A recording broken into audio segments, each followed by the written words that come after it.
Stories in today's video. 1. I caught my wife cheating, so I filmed it with her camera. 2.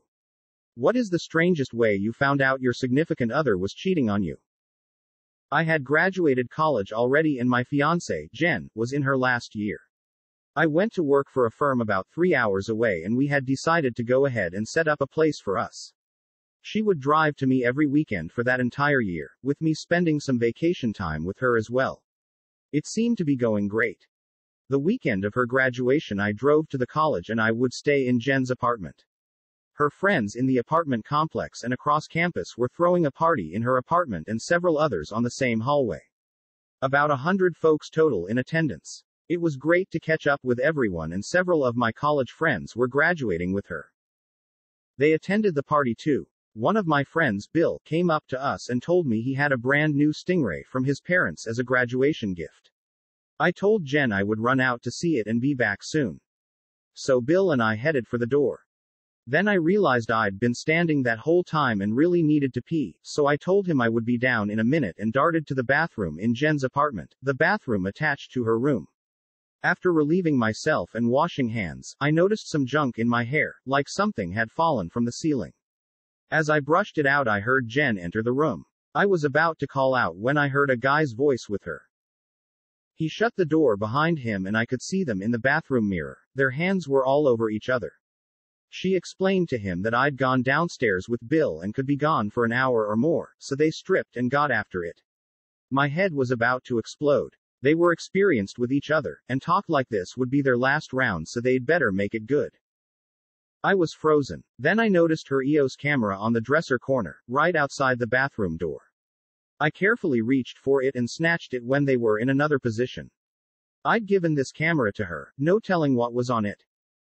It's a digital camera and can take movies, so I turned on the movie mode and started it. I had it on me in the mirror with them in the background banging each other. The video would speak for itself. I set the camera on the counter facing them, with a full view of the bed, and realized I didn't have a way out. The door was on the other side of the room. I carefully pulled back the shower curtain and stepped into the tub thinking they would want to clean up. When they finished, he came into the bathroom and ran a towel over himself and cleaned up. She came in and started the shower. I was on the other end of the tub but the water was getting all over me, and she was about to join me. What now? I grabbed the other end of the shower curtain and stepped out when she stepped in.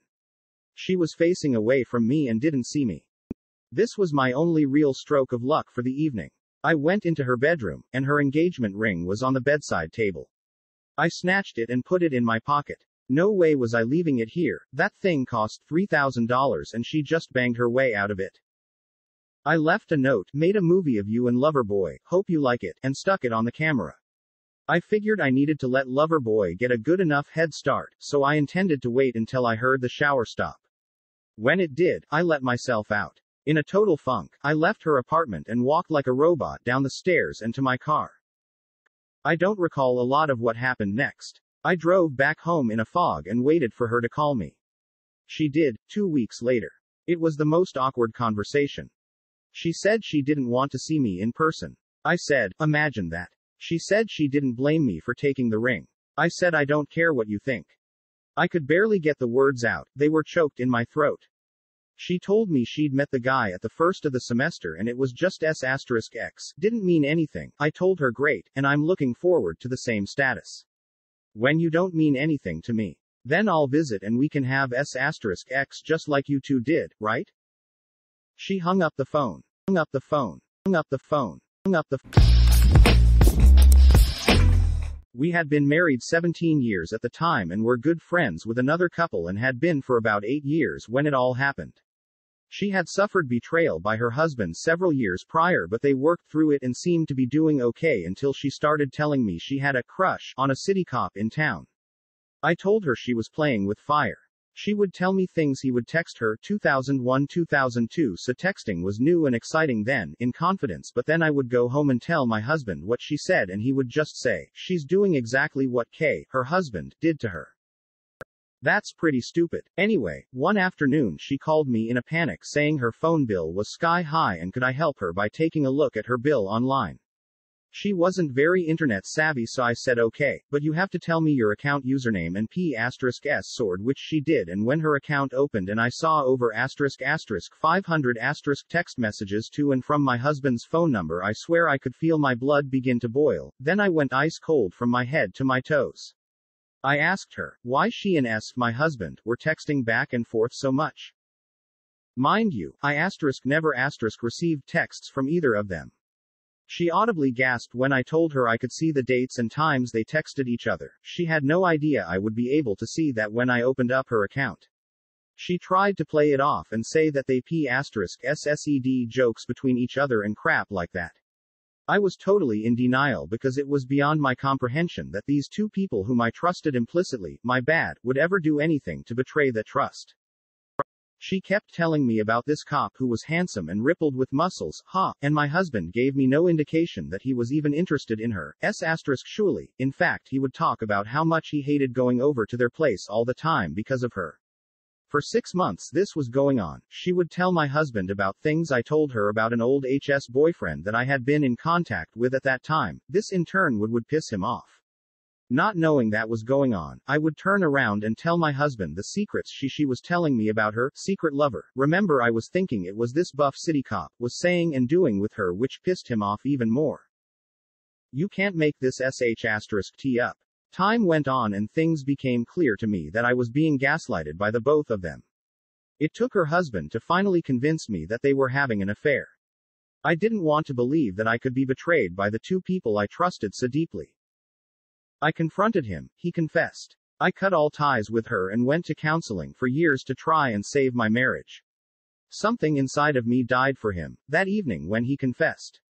My kids were only 16 and 6 at that time, and I swore to myself then that when I could get a good job with my own benefits and my kids were stable and happy, I was going to leave him. It took me 8 years and plenty of counseling to find what I needed in order to fulfill my promise, but I finally got to that point and left him. She and her husband stayed together and moved out of state. I've only recently been able to forgive her. Her betrayal to me hurt as much if not more than my husband's. Addendum: I would be remiss if I didn't give any back history on why I was in contact with that old boyfriend, G. You see, at the time, I thought he was the love of my life that I had given up hope on because of my stupid mistake. I had joined the AF before I had even graduated HS. My first *S assignment was in the UK. I left with barely a goodbye and see you later from him. While over there, I would call him and send him letters but didn't get much of a response from him. My life continued and I had a few relationships, but with him always on my mind. After a year overseas, I went home on leave to see if there was anything there, or if it was all in my imagination. Well, I felt I was a worldly woman at 20, having been through several relationships by then. When I saw him, I did everything but rip his clothes off, but I never got the response I wanted, so, feeling dejected, I went back to England with the determination of putting him out of my mind. That was when I met the man who was to become the father of my children. He was a wonderful, fun-spirited, responsible man with integrity and a wonderful work ethic that led to a pretty stand-up AF career. I truly loved him, in the beginning, enough to say yes when he proposed after only dating for about 6 weeks. We returned to the States and settled into our married military lives, bought a house and decided to have a baby. It was during my pregnancy with our first child that I heard through the grapevine that G had joined the AF also and was to be stationed in Texas. I decided to reach out to him to say, hey, and give him crap about being a lowly E2 compared to my E4. I knew how to work the system and found out where his next duty station was and called only to find out that he wasn't even there yet.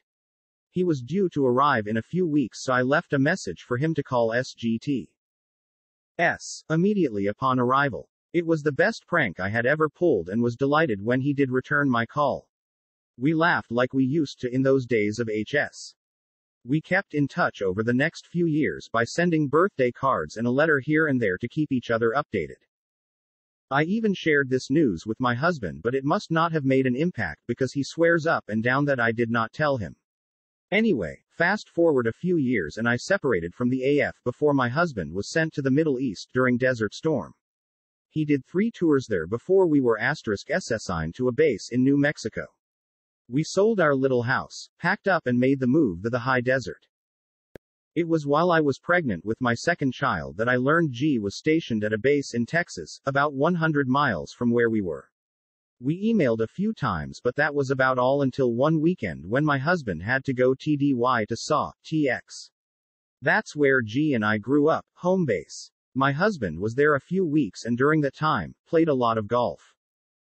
Did I mention that G also played golf? Yes, he did. When my husband came home, we were sitting at the dinner table eating, my mother sitting next to me. It was then that my husband asked, "Hey, do you know a guy named G?" He said he knew you in HS. I was stunned and said, "Yes, I do." Why? He continued to tell us how during a round of golf, he was paired up with G and his dad. I almost snorted my iced tea through my nose. What are the fucking odds? He said, it wasn't until around the 16th hole when G asked him if he was married to Sandra. My husband said, "Yeah. You know her?" G said, "Yay, I know her. We went to HS together." So, my husband begins to really chat with him and G tells him he drives the 100 miles often to play golf at the base we were at because it was a much nicer course, so my husband commences to invite him over for a round of golf and dinner at our place. He's telling me all this and all the while my jaw is on the floor and my mother is laughing because she knows the history I had with this fella. I asked my husband what date was this planned for and he said, "I didn't set a date, but I figured you two could figure it out, here's his number." I gave him ours also. SMFH. Later that evening while I was nursing my son, I got up the nerve to call him and it was like no time had ever *SSED between our old friendship. We laughed, shared family news and made plans for the following weekend. He told me that he knew right away that S was my husband as soon as he and his dad were paired up with him and his friend, but it took until the 16th hole until he got enough balls to ask if he was my husband. The week came and went and I got everything ready for a taco dinner while my husband went to play a round of golf. He came home a few hours later and said he waited but G never showed up. I was disappointed but then glad. G called me a few weeks after the no-show and told me that he had gotten dressed and then promptly asked himself what the hell was he doing. He knew I was happily married, why was he going? He decided not to and I think it was for the best. It was during the conversation that I told him how much I had loved him back in the day and how disappointed and sad I was when I came home on leave to a reception I was not expecting. I was 20 at the time when I went home to see him and had been in a few pretty involved relationships by then. It was during this profession of love that he told me he was still a virgin during that time I came home on leave. You see, when we were in HS, I lost my virginity to some yahoo I met at the lake. I did it because I thought that's what guys wanted, an experienced girl. I told him about it when it happened and he was heartbroken. I ********************************** CKED it all up. It was my stupid mistake. Fast forward a few years, around 1999-2000, husband retired from the AF and we moved back to the previous base we were stationed at, and were best friends with this couple, yes, that couple. G and I were still talking to each other but it was never, ever in a ******** manner. That's one of the reasons I loved him so much. He was never disrespectful and we could share anything with each other. He was actually giving me advice on what I could do to better my marriage. I was heavy into journaling at this time and, well, I had too much trust in my spouse. He asked me one evening if I loved him, out of the blue. I said, "Of course I do, why are you asking me this?" He said my journal fell off the desk, and he read the pages where I said that G was probably the love of my life then. Yay, my journal just fell open to that page. What he neglected to read was how much I loved my husband, now, and wanted things to work out between us. So, this is pretty much the segue into how my, now, ex-husband's affair with my other best friend started.